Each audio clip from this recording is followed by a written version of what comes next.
우리는 우리의 삶을 살아갈 때 평상시에도 또 어려운 일을 당할 때도 항상 무언가 일이 있을 때 하나님을 찾는다고 생각합니다. 문제가 생기고 길이 막히고 위기가 찾아올 때는 무릎 꿇고 기도합니다.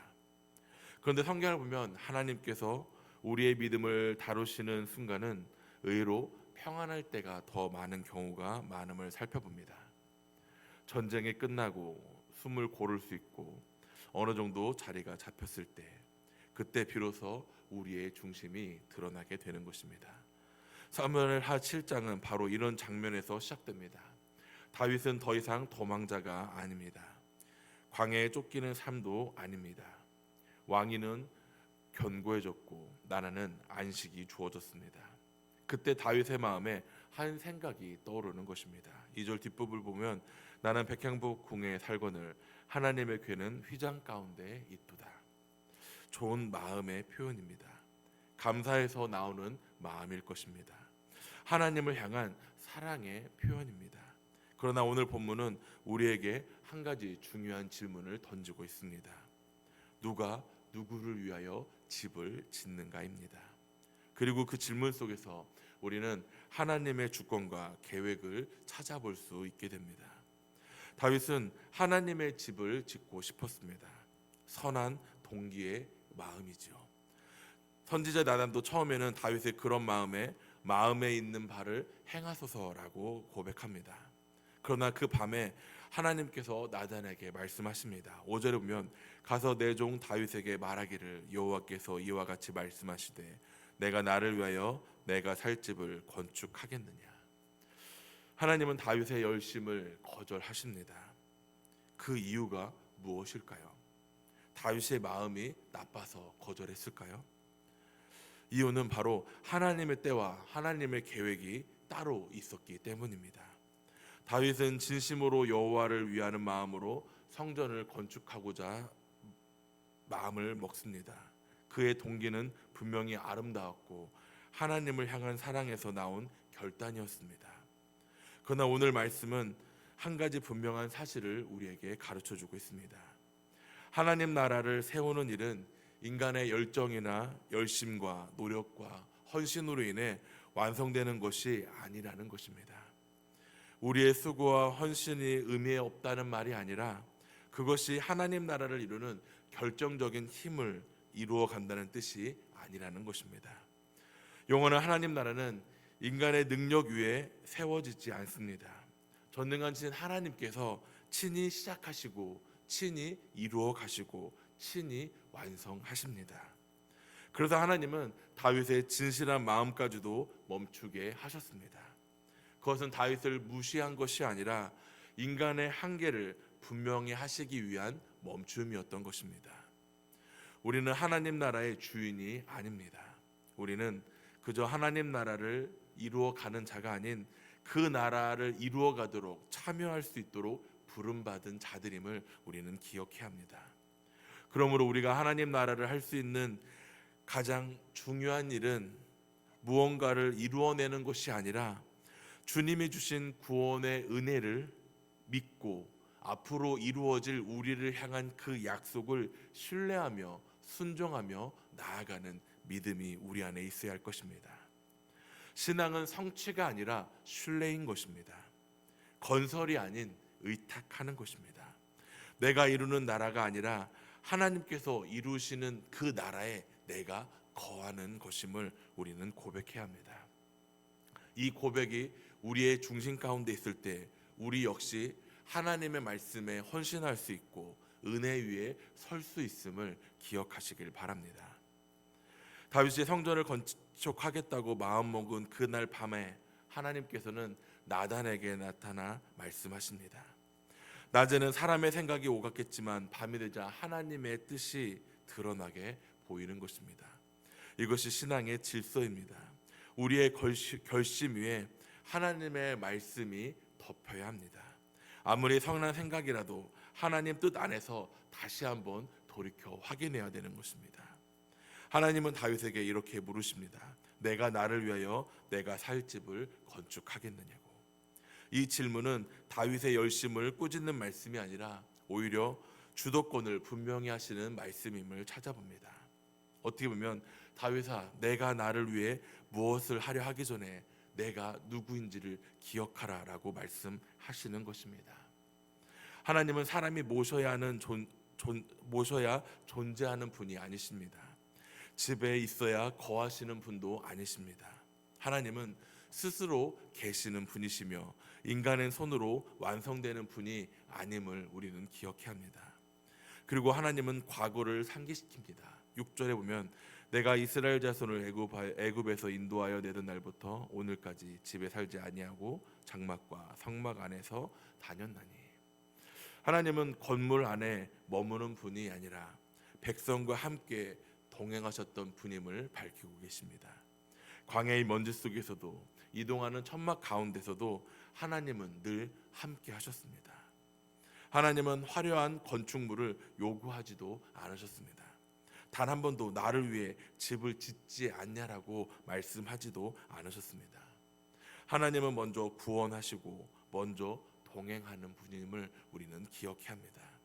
요구보다 은혜가 먼저 섰다는 것이죠. 6절에서 12절 말씀을 읽어보면 한 가지 분명한 것이 찾아볼 수 있습니다. 주어가 계속해서 내가라고 나오는 것입니다. 다윗이 한 일이 아니라 하나님께서 하신 일임을 말씀하고 있는 것입니다. 목동이었던 다윗을 왕으로 세우신 분도 하나님이셨고 수많은 전쟁 속에서도 그를 지켜내셨던 것 역시 하나님이셨음을 말씀하고 있습니다. 다윗의 이름이 커진 것도 나라가 안정된 것도 모두가 하나님께서 하신 일이라는 것입니다.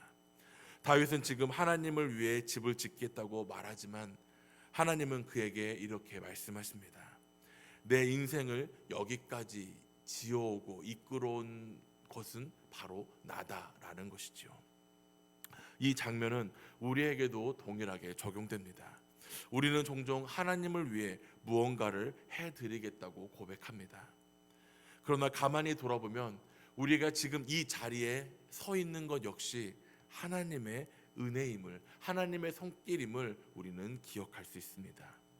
우리가 여기까지 걸어온 길은 우리의 실력이나 우리의 공로가 아니라 하나님께서 나를 택하시고 나를 이 자리에 인도하셨음을 고백할 수 있는 믿음이 되길 소망합니다. 오늘 우리가 읽을 이 말씀을 자세히 보면 하나님의 다윗의 인생을 어떻게 이끌어 오셨는지에 대한 선언의 말씀임을 찾아볼 수 있습니다. 다윗이 하나님을 위해 집을 지으려 하기 전에 하나님께서 이미 다윗의 삶을 세워 오셨음을 살펴봅니다. 그러므로 신앙은 하나님 제가 무엇을 하겠습니다의 고백으로 시작되는 것이 아닌 주님 하겠습니다 라고 고백하며 주님께서 나를 이끄셨음을 신뢰하며 고백할 수 있는 믿음이 되기를 소망합니다.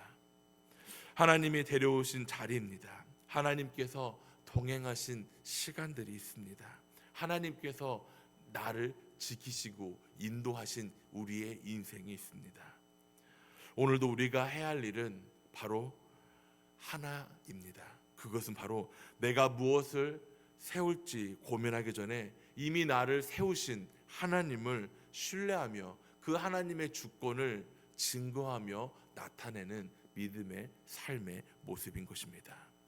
하나님이 주도하시고 하나님이 세우시고 하나님께서 이루어 가시는 계획을 신뢰하는 것입니다.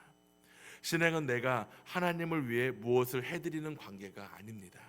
하나님이 나를 위해 무엇을 이루시는가를 신뢰하는 관계가 바로 나와의 하나님과의 관계임을 기억해야 합니다.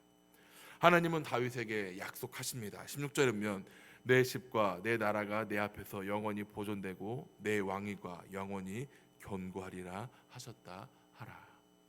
이 약속은 솔로몬에서 끝나지 않습니다. 역사의 흐름 속에서 완전히 성취되신 분이 바로 계십니다. 그분이 바로 예수 그리스도이십니다. 다윗은 성전을 짓고 싶었지만 하나님은 다윗의 가문을 통해 영원한 왕을 보내실 계획을 가지고 계신 것을 밝히고 있습니다.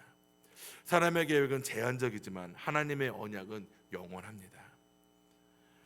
여기서 우리가 붙들어야 할 진리가 한 가지 있습니다. 다윗은 왕위가 영원히 견고하리라는 이 약속은 궁극적으로 다윗의 자손으로 오실 예수 그리스도 안에서 완성되어짐을 찾아볼 수 있습니다. 인간의 왕조는 무너졌지만 하나님의 약속은 무너지지 않았습니다. 역사는 흔들렸지만 언약은 흔들리지 않았습니다.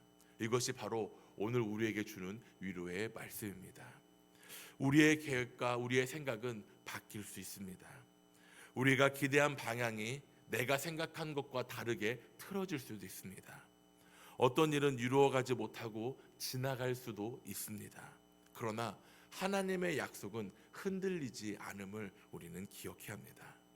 다윗은 성전을 짓지 못했지만 실패자가 아니었습니다. 왜냐하면 그는 하나님의 계획 안에 있었기 때문임을 살펴볼 수 있습니다. 성공은 내가 하고 싶은 일을 이루어내는 것이 아니라 하나님의 약속 안에 머물러 있는 것이 진정한 성공임을 기억하는 믿음의 백성들이 되시기를 간절히 소망합니다. 이 새벽에 우리에게 주시는 결론이 바로 이것입니다. 하나님의 주권을 완전하며 하나님의 계획은 영원하며 하나님의 약속은 반드시 성취된다는 것입니다. 오늘 하루도 우리는 수많은 선택 속에 살아가지만 결국 우리의 삶을 견고하게 하는 것은 우리의 실행력이 아닌 하나님의 언약임을 우리는 깨달아야 합니다. 그렇게 우리는 이렇게 기도해야 합니다.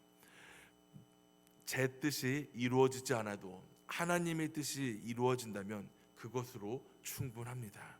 내 계획이 아닌 주님의 언약 안에 나의 삶을 세워 주시옵소서라고 기도할 수 있길 소망합니다. 하나님께서 세우신 것은 무너지지 않습니다.